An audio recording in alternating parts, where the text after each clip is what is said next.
अपने हाथों को उठा के कहो, जो कुछ मैं सुनूंगा आज मैं उसे पूरा करूंगा। अपनी बाइबल को उठा और कहो, जो कुछ आज मैं सुनूंगा मैं कभी उसे इनकार नहीं करूंगा, प्रभु यीशु के नाम में। सुनो मेरी बात, मैं भी चाहता हूं तुम लोग डिलीवर हो, पर कैसे होगे जब तुम इंस्ट्रक्शन नहीं फॉलो करोगे। मैं तुम्हारे लिए यहां पे हूं, मैं तो डिलीवर हूं, तो आपको सिर्फ फॉलो करना है। तुम कहोगे तो मैं 2 घंटे यहीं पे तुम्हारे पास बैठ जाऊंगा, लेकिन अगर आप इंस्ट्रक्शन नहीं फॉलो करोगे तो मुश्किल होगा।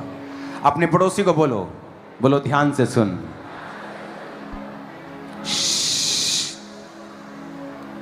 अपने पड़ोसी को बोलो, बोलो ध्यान से सुन। यूहन्ना 15 उसकी 1 आयत में लिखा है, सच्ची दाखलता मैं हूं और मेरा पिता किसान है। जो डाली मुझ में है और नहीं फलती उसे वो काट देता है, और जो फलती है उसे वो छांटता है ताकि वो और फले। तुम तो उस वचन के कारण जो मैंने तुमसे कहा है शुद्ध हो।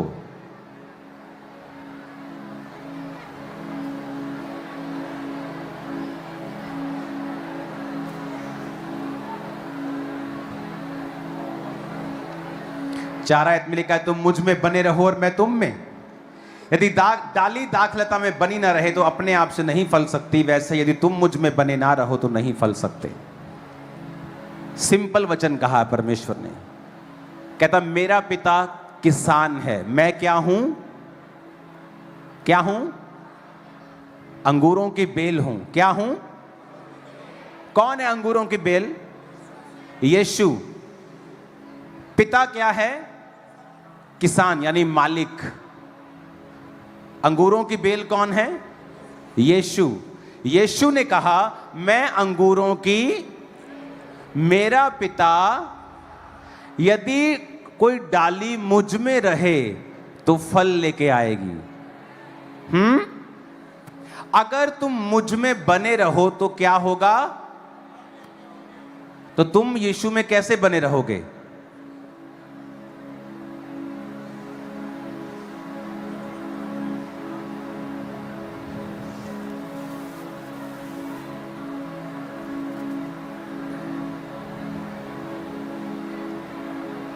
चर्च को फॉलो नहीं, वर्ड को फॉलो करना है। अगर वो चर्च वचन दे रही है तो फिर चर्च को फॉलो करना है। उसने कहा अगर तुम मुझ में बने रहो तो तुम क्या करोगे? तो फल लाओगे। आपने कभी टहनी देखी होगी जिसमें फल लगे होते हैं। फल देने से पहले आपने किसी टहनी को लाल रंग का होते हुए देखा कि बहुत जोर लग रहा है यार मेरा, कि मैं फल दे रहा हूं, बहुत जोर लग रहा है। आपने देखा कभी? उसने कहा अगर तुम मेरे हुक्मों में बने रहोगे तो बिना जोर लगाए तुम फलदार रहोगे।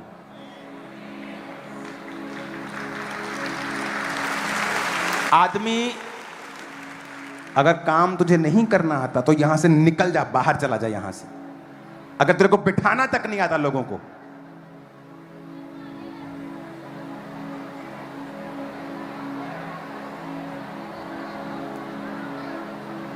अपने पड़ोसी को बोलो, बोलो तुझे जोर नहीं लगाना, सिर्फ बने रहना है। आमीन। तुझे जोर और क्या करना है?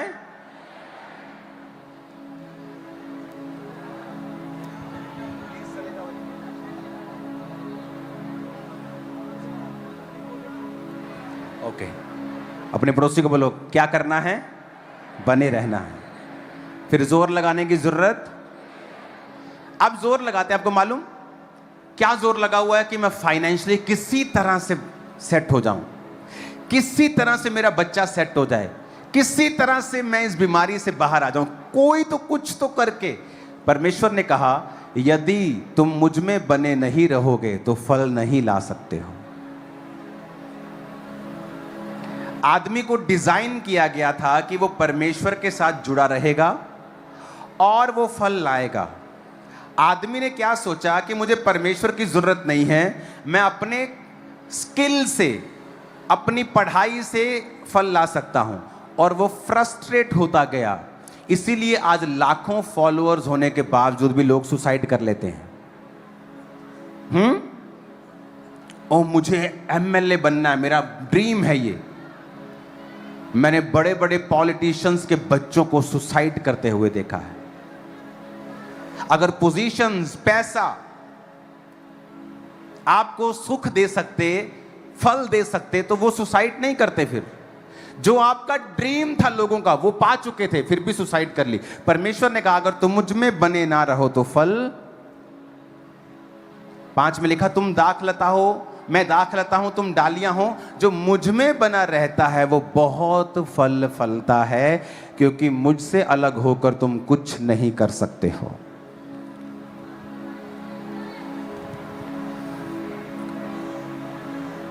क्योंकि तुम मुझसे अलग होकर कुछ भी, मुझसे अलग, अपने पड़ोसी को बोलो, मुझसे अलग होकर तुम कुछ भी, बोलो अपने पड़ोसी को बोलो, मुझसे अलग होकर तुम कुछ भी नहीं कर सकते हो। बोलो अपने पड़ोसी को, जीसस ने कहा मुझसे अलग होकर तुम कुछ नहीं कर सकते। आपको पता है कि जीसस ने अंगूरों की बेल की एग्जाम्पल क्यों दी? उसने ये क्यों नहीं कहा मैं सेब का पेड़ हूं, तुम मेरी टहनियां हो, मैं आम का पेड़ हूं, तुम मेरी टहनियां हो, अगर तुम मुझ में बने रहोगे तो बहुत सा फल लाओगे। उसने अंगूरों की एग्जाम्पल क्यों दी? क्योंकि अंगूरों की बेल अगर सड़ जाए और फल ना लाए, उसका बैट, बल्ला, फर्नीचर नहीं बन सकता। आम का पेड़ सूख गया, चलो जी ला दो इनू, घर दा फर्नीचर बनाने हैं, इनू थापियां बना लेने, बल्ले बना लेने, गड्ढे बना लेने, गड्डी बना लेने, रिक्शे बना लेने। पर अगर अंगूरों की बेल सूख जाए तो कहता वो सिर्फ जलाने के काम आएगी। इसीलिए जो लोग क्रिश्चियन हैं और वचन पे नहीं चलते, आप उनके घरों में जाकर देख लो, अन्य जातियों से ज्यादा श्रापित और ज्यादा बीमार और ज्यादा दुखी नजर आएंगे आपको। क्यों? क्योंकि वो अंगूरों की बेल की टहनियां हैं। और अगर वो फल नहीं देंगी तो उसने क्या कहा बाइबल में? यदि कोई मुझ में बना ना रहे, वो डाली के समान फेंक दिया जाता, सूख जाता, और लोग उन्हें बटोर कर आग में झोंक देते हैं और वो जल जाती हैं। क्या कहा परमेश्वर ने? यदि कोई मुझ में बना ना रहे तो क्या होगा? वो सूख जाएगा, लोग उसे बटोर कर क्या करेंगे? फिर आग में जला देंगे। इसका मतलब उसकी कंडीशन बदतर होगी, जो मसीह में रहकर भी फल नहीं देगा। एक व्यक्ति जो व्यभिचार में है, अन्य जाति, उसका श्राप जो क्रिश्चियन होकर व्यभिचार में है उससे 10 गुना कम है। सेम पाप, लेकिन क्रिश्चियन व्यक्ति की सजा 10 गुना ज्यादा है, क्योंकि वो वचन को क्या है? जानते हैं। जो वचन जानता हुआ पाप करेगा उससे ज्यादा बदला लिया जाएगा, वचन कहता है। यीशु ने कहा तुम्हें जोर लगाने की जरूरत नहीं, तुम मुझ में क्या करो? बने रहो। कैसे बने रहोगे? उसमें अपने आप को सेलो टेप से जोड़ लोगे बाइबल के साथ? चर्च में आके बैठ जाओगे? नहीं, उसके वचन को पूरा करोगे। यदि तुम मुझ में बने रहो, बोलो अपने पड़ोसी को, और मेरा वचन तुम में बना रहे, तो जो चाहो मांगो वो तुम्हारे लिए हो जाएगा।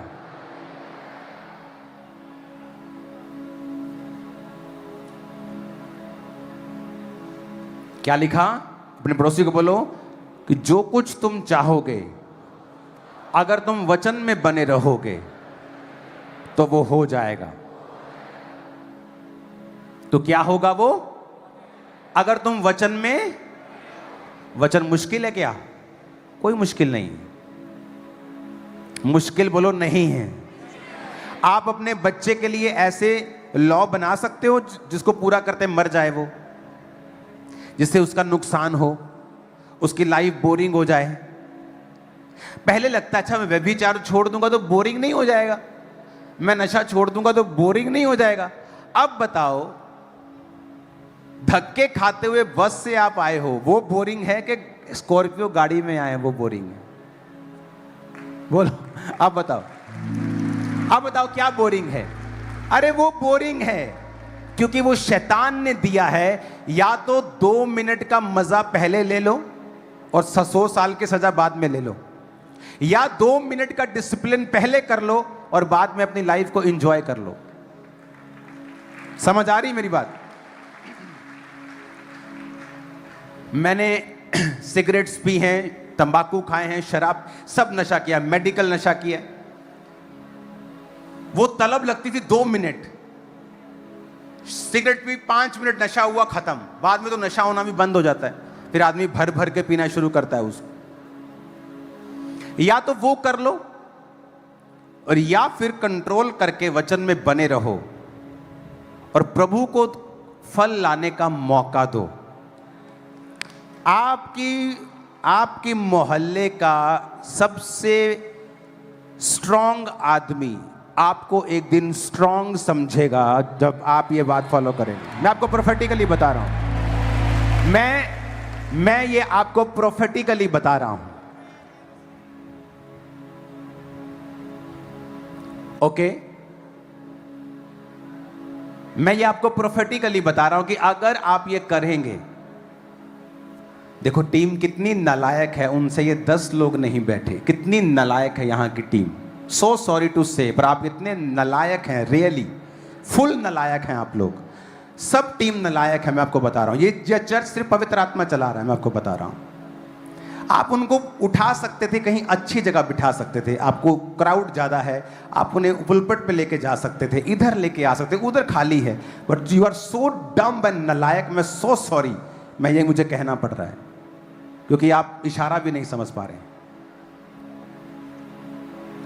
कितने मेरी बात को समझ रहे हैं? आपको क्या लाना है? फल, और फल आसान है। पड़ोसी को बोलो, बोलो पड़ोसी को, फल आसान है। बोलो पड़ोसी को, फल आसान है, लेके आना। आमीन। कहता मुझ में क्या करो? लगे रहना है मेरे साथ, बस जोर नहीं लगाना है, लगे रहना है। डाली अपने आप क्या करेगी? यदि तुम मुझ में बने रहो, मेरी बातें तुम में बनी रहें, जो चाहो मांगो।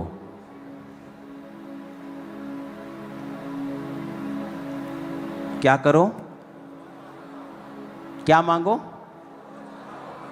जो चाहो। आप श्योर हो? आप श्योर हो?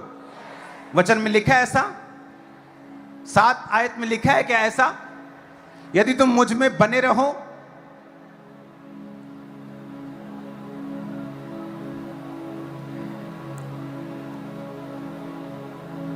लिखो, यदि तुम मुझ में बने रहो और मेरा वचन तुम में बना रहे। अपने पड़ोसी को बोलो, यदि तुम मुझ में बने रहो। यीशु ने कहा अगर तुम मुझ में बने रहो, मेरा वचन तुम में बना रहे, तो जो चाहो मांगो वो तुम्हारे लिए हो जाएगा।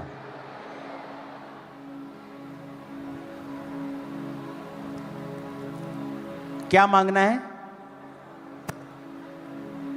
कुछ चीजें बताई हैं प्रभु ने कि ये नहीं मांगनी, मैं कर नहीं पाऊंगा, ये बहुत बड़ी। ऐसा लिखा है कि वड्डा मकान नहीं मंगना, छोटा मंगियो।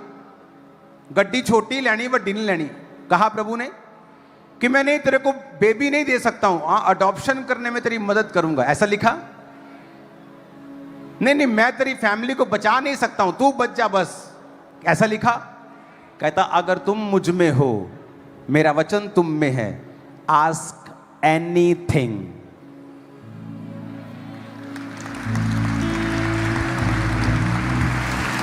Ask anything.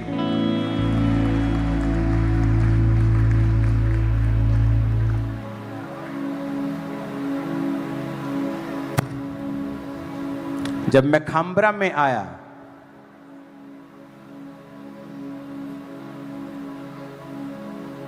और एक व्यक्ति मेरा खिलाफत करता हुआ सब जगह मैसेज देता था कि इन लोगों को किराए पर जगह मत देना, किराए पर।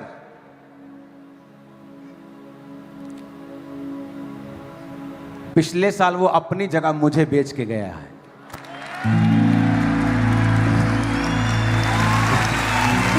जो चाहो, क्या कहा, जो आस्क एनीथिंग। तुम्हारी फैमिली, तुम्हारे बेबीज, तुम्हारे बच्चे, तुम्हारा फाइनेंस, तुम्हारी हेल्थ, तुम्हारा एनीथिंग। उसने सिर्फ ये कहा है, अगर यदि if ye abide in me and my words abide in you, you shall ask what ye will। कहता जो तुम चाहते हो, जो तुम चाहते हो। जो उसने नहीं कहा जो मैं बताऊंगा तुम मांगो, कहता जो तुम चाहते हो। कहता जो तुम चाहते हो तुम्हारे लिए क्या लिखा है, क्या लिखा है, ऊंची बोलो, तुम्हारे लिए। आगे उसने एक और बात लिखी, कहता मेरे पिता की महिमा इसी से होती है कि तुम बहुत सफल लाओ। कहता मेरा पिता ये चाहता है कि तुम्हारी जिंदगी में बड़ी गवाही हो। उसने खुदा का हार्ट बताया है आपको। कहता मेरा पिता ये चाहता है, उसकी महिमा इसी से होती है कि तुम बहुत सफल लाओ, तभी तुम मेरे चेले ठहरोगे। उन फलों में आत्मिक जीवन है। वो कहता है कि तो अगर तुम आत्मिक जीवन जियोगे तो कहता है इस संसार की वस्तुएं भी तुम्हें पीछे पड़ के मिल जाएंगी।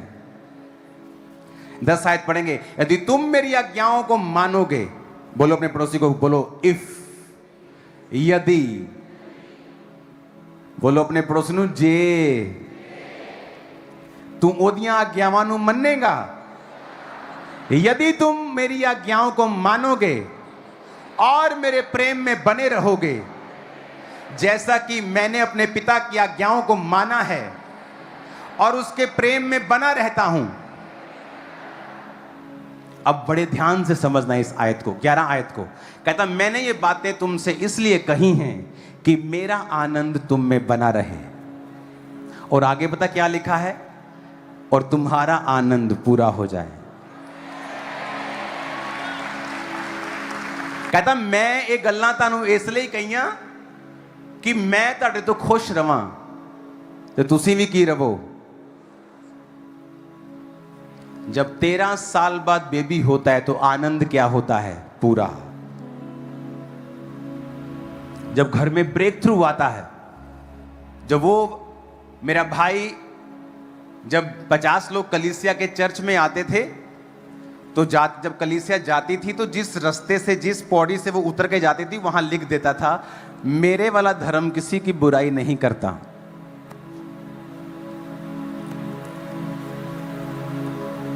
आज वो भी क्रिश्चियन है, प्रभु में है। समझो मेरी बात। उसने क्या कहा, कहता अगर तुम मुझ में बने रहोगे तो मेरा आनंद तुम में पूरा हो जाएगा, पर कहता तुम्हारा आनंद भी।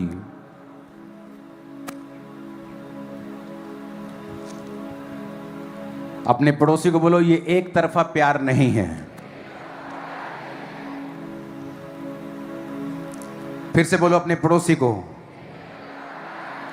बोलो ये एक तरफा प्यार नहीं है। तुम यीशु से प्यार करो, उसकी आज्ञाओं को मानो, तुम्हारा आनंद पूरा हो जाएगा।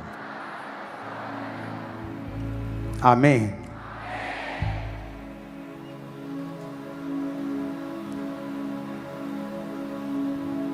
एक फिलॉसफर था, हाईएस्ट लेवल का फिलॉसफर, और जब एक गोरा फिलॉसफर बनता है वो किसी बात को आंख बंद करके यकीन नहीं करता। और फिलॉसफर का काम होता है किसी भी चीज को, छोटी चीज को लंबा कर देना, उसे डिटेल में ले जाना। तो एक फिलॉसफर क्रिश्चियन बन गया और प्रचार करने लगा।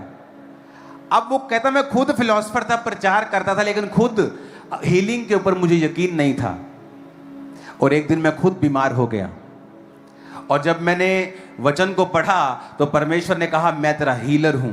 कहता मैं उन शब्दों को, क्योंकि मुझे लगता कि परमेश्वर सिर्फ सोल को चंगा करता है, शरीर को चंगा नहीं करता।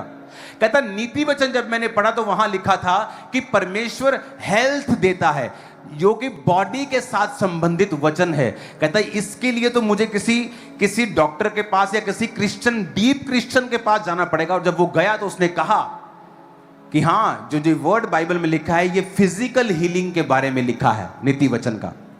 तो उसने कहा मैं क्या करूं, कि परमेश्वर का वचन कहता है कि मैं तेरे लिए मेडिसिन हूं। तो वो डॉक्टर के पास गया, उसने कहा आप जब मेडिसिन देते हैं तो कैसे देते हैं? उसने कहा हम मेडिसिन देते हैं तो सर्कल में खानी होती है, कि 24 घंटे में इतनी खानी है, ओके, कोर्स करना है। एंटीबायोटिक खाते ना लोग, डॉक्टर बोलते 5 दिन से पहले मत, ठीक भी हो जाए तो खत्म मत कर देना। टीबी की दवाई खाते तो रोज खाना, आपको मालूम होगा कई लोगों को। उसने कहा कि इसका मतलब यह है कि तू जब परमेश्वर का वचन पढ़े ना तो इसे मेडिसिन की तरह लेना। उसने कहा आप मेडिसिन कैसे देते? उसने कहा मैं देता हूं जैसे खाने के बाद 3 बार दिन में खानी है। कहता ठीक है।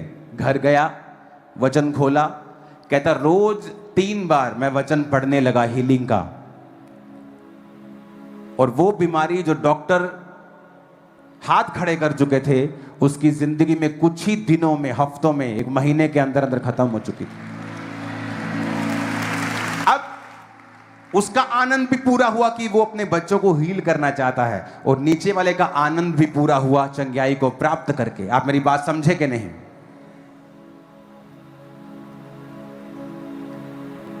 हालेलुया।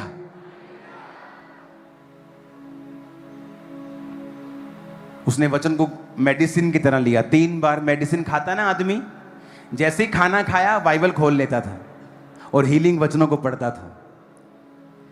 फिलोसफर था ना, वो हर चीज को बड़ी तरीके से फॉलो करता था, और उसने फॉलो करना शुरू किया और दिनों में उसकी बॉडी ने रिस्पॉन्ड करना शुरू किया। आप मेरी बात समझ रहे कि नहीं? आपकी लाइफ का चैलेंज, रोज बाइबल के सामने जाएं, प्रभु की हुजूरी से दूर ना हो, पढ़ें। जब नशे की तोड़ लगे बाइबल खोल लें और इसे मेडिसिन की तरह लेना है इसे, कि ये मेरी मेडिसिन है। डॉक्टर के पास जाओ ना नशा छोड़ने के लिए, वो तुम्हें दूसरे नशे की गोली देते हैं, मालूम, कि ये खानी है, अपने वाला छोड़ दे, फिर धीरे धीरे उसको कम कर देंगे। मैं आपको एक मेडिसिन दे रहा हूं, बाइबल। जब नशे की तोड़ लगे तो बाइबल खोलनी है और उसे पढ़ना है। तुम मुझे जल्दी मंगलवार से शुरू कर दोगे टेस्टिमनीज को भेजना इन जीसस ने।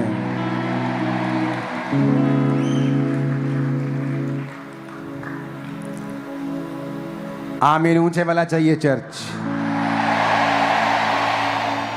16 आयत में लिखा, कहता तुमने मुझे नहीं चुना। अपने पड़ोसी को बोलो, यीशु कहता है तूने मुझे नहीं चुना, पर मैंने तुझे चुना है, नियुक्त किया है कि तुम फल लाओ, तुम्हारा फल बना रहे, कि तुम मेरे नाम से जो कुछ मांगो पिता से वो तुम्हें दे। ऊंची आवाज में कहो आमीन। आपने यीशु को ग्रहण नहीं किया, यीशु ने आपको क्या किया है? आपने उसको नहीं चुना। कहता तुमने मुझे नहीं चुना, मैं तो एलईडी ठीक करने आया था, आज ब्रांच में एलईडी ठीक करने आया था। अच्छा, बेबी के लिए प्रार्थना हो रही है? अच्छा ठीक है, चलो बाबा जी कर रहे लेने हैं प्रेयर। और प्रेग्नेंट होने के बाद यकीन नहीं आ रहा, 1 test, 2 test, 3 test, 4 test, doctor के पास अलग टेस्ट। तुमने मुझे, यीशु ने कहा तुमने मुझे ग्रहण नहीं किया। हम बोलते ना मैंने यीशु को ग्रहण किया था 2002 में। नहीं, उसने तुम्हें ग्रहण किया 2002 में। तुमने उसके वचन को फॉलो किया, तुमने हाँ में हाँ मिलाई कि हाँ मैं स्वीकार करता हूं उसके वचन को कि वो मेरे लिए मारा गया और गाड़ा गया। आमीन। कहता तुम मुझ में बने रहो, मेरी बातें तुम में बनी रहे, तो जो चाहो मांगो तुम्हारे लिए हो जाएगा। अब बताओ वो बोरिंग है कि कर्जा लेने वाला तुम्हारे घर पे आके गालियां निकालता है, शाम को तुम भांग की टिक्की खाने जाते हो, थोड़ी सी दारू पी के अपने आप को थोड़ा रिलीज करते हो कि मेरा स्ट्रेस कम हो जाए, कि वो मजेदार है कि तुम किसी को पैसा मदद करने के लिए जा रहे हो सुबह सुबह अपनी गाड़ी में, कि वो मजेदार है? क्या मजेदार लगता है? तुम मदद कर रहे हो, ये मजेदार है, ना कि तुम गालियां खा रहे हो, ये मजेदार है। और यीशु ने कहा, मेरा पिता ये चाहता है कि तुम फल लाओ, और मेरा पिता ये चाहता है कि तुम्हारा फल बना रहे।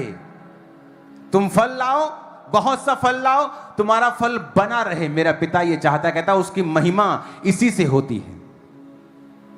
क्या मैं यहां खड़ा हो सकता था अगर पिता की महिमा मेरी जिंदगी से ना होती? तो अगर मैं नशे से आजाद ना होता, अगर मैं सेवा ना करता, अगर मैं प्रभु को जीवन ना, मैं यहां खड़ा हो पाता? क्या उसकी महिमा होती? परमेश्वर कहता, मैं चाहता हूं मेरी महिमा हो, अगर तुम तैयार हो तो, अगर तुम वचन में खड़े रहने के लिए तैयार हो तो। और यह डिसीजन तब नहीं होता जब आदमी बड़ा हो जाता है। जब मैं आपकी जगह पे था, मेरे रिश्तेदार ने मुझे इनवाइट किया कि तेरे भाई की शादी है, तुझे आना है। मैं क्रिश्चियन था, पवित्र आत्मा पाया हुआ था, पास्टर शायद नहीं था, लेकिन लोगों पे प्रार्थना करता था। मैं शादी में गया और वहां पर डांस चल रहा था सभी गानों के ऊपर, और शैतान ने मेरे मन में डाला, अगर तू इनकी खुशी में खुशी नहीं मनाएगा तो कल तेरी खुशी नहीं मनाई जाएगी। अगर तू इनकी शादी में नहीं आएगा, कल को तेरी शादी में कौन आएगा? तो मैं शादी में चला गया, और जब डांस हो तो मैं डांस करूं, और जब मैं डांस करूं और डांस करने के बाद जब मैं बैठूं तो अंदर मेरे एक डीप घोर निराशा आए कि तू ये क्या कर रहा है? तू किसी से प्यार करता है, इसका मतलब ये नहीं तू वचन को तोड़ देगा। तो मैं बहुत निराश हुआ उस दिन, और मैंने प्रभु से वायदा किया कि प्रभु आज के बाद मैं ये काम कभी नहीं करूंगा। कोई नाराज हो या ना हो, मेरी शादी पे कोई आए कोई ना आए। मेरी शादी पे 25,000 लोग थे, 50,000 लोग थे, आप लोग थे। रिश्तेदार तो बेचारे तंग हो रहे थे, वो तो बता रहे थे बार भाजी अही रिश्तेदार हाँ, सानू जा लैन दो, अही आ देखो साडा ही मुंडा हो। बोले नहीं नहीं। और 2008-9 में शैतान मुझे डरा रहा था कि तेरी शादी पे फिर कौन आएगा। आप मेरी बात समझ रहे हो कि नहीं? आपको शैतान किसी भी कारण से कहे वचन तोड़ने के लिए, मत तोड़ो। वो क्यों, कोई बड़ा रीजन हो, आपके मोहल्ले का सबसे स्ट्रांग आदमी क्यों ना हो, वो बड़ा पॉलिटिशियन क्यों ना हो, वचन तोड़ने के लिए अगर कहे, मत करो।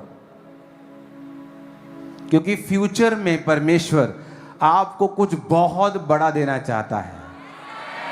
उस एक रिश्तेदार को बचाने के चक्कर में मैं 50,000 रिश्तेदार खो बैठता उस दिन, अगर मैं अपने आप को जस्टिफाई करता कि नहीं नहीं ये करना जरूरी है।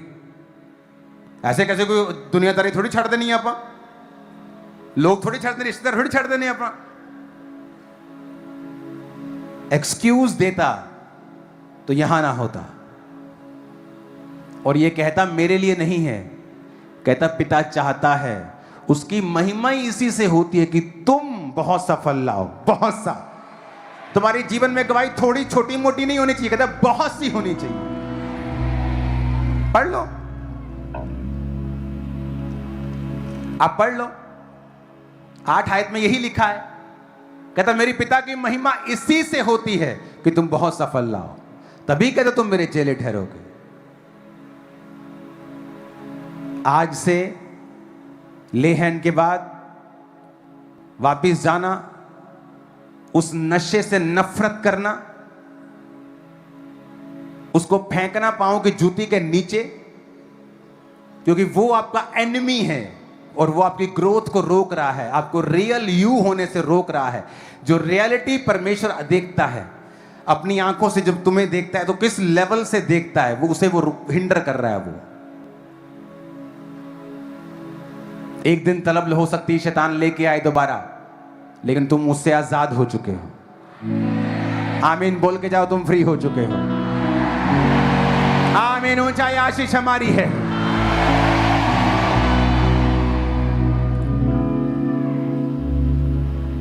आप मेरी बात समझ रहे हो कि नहीं?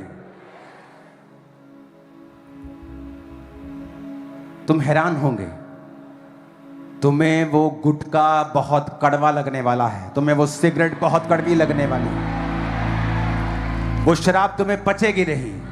यस, तुम फ्री हो। आमीन, ऊंचे वाला चाहिए church. Don't worry, don't worry. जब थोड़ा आप डिलीवरेंस दिन आते हैं तो दिक्कत आती है बैठने में, खड़े होने। डोंट वरी, प्रभु आपसे प्यार करता है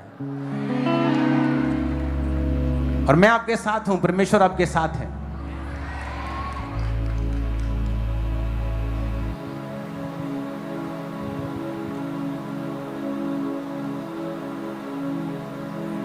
अपनी बॉडी पे हाथ रख के बोलो, मैं फ्री होके यहां से जा रहा हूं। मैं फ्री होके यहां से जा रहा हूं। मैं फ्रीडम अपने लिए लेता हूं, अपने रिश्तेदारों के लिए लेता हूं, अपने भाइयों बहनों के लिए, अपने बाप के लिए, बच्चों के लिए। फ्रीडम को मैं लेता हूं इन जीसस नेम। आमीन। कोई भी संडे नॉर्मल नहीं होगा।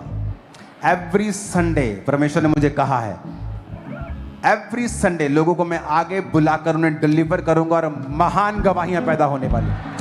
और जो टेस्टिमनी परमेश्वर आपको देगा, आप देखेंगे 8 साल बाद, 5 साल बाद उन व्यक्तियों को हाईएस्ट लेवल के ऊपर, फाइनेंस के नेक्स्ट लेवल के ऊपर। अपने पड़ोसी को फिर से बोल दो, जो फल लाएगा पिता की महिमा उसी से होगी। और फल लाने के लिए तुझे यीशु में बने रहना होगा।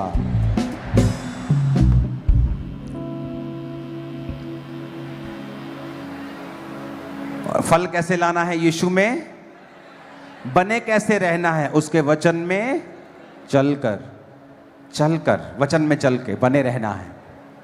मुश्किल लगेगी आपको, 1-2 दिन बोरिंग लगेगा आपको, पर मेरी बात पे प्लीज यकीन कर लो, आपका फ्यूचर बहुत एक्साइटिंग होने वाला है।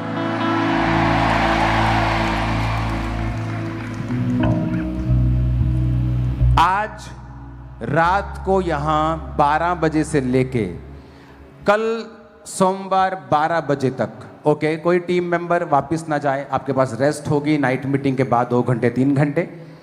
हम 12 घंटे सिर्फ गैर भाषा में प्रार्थना करने वाले हैं, आज रात 12 से सोमवार कल सुबह 12 बजे तक।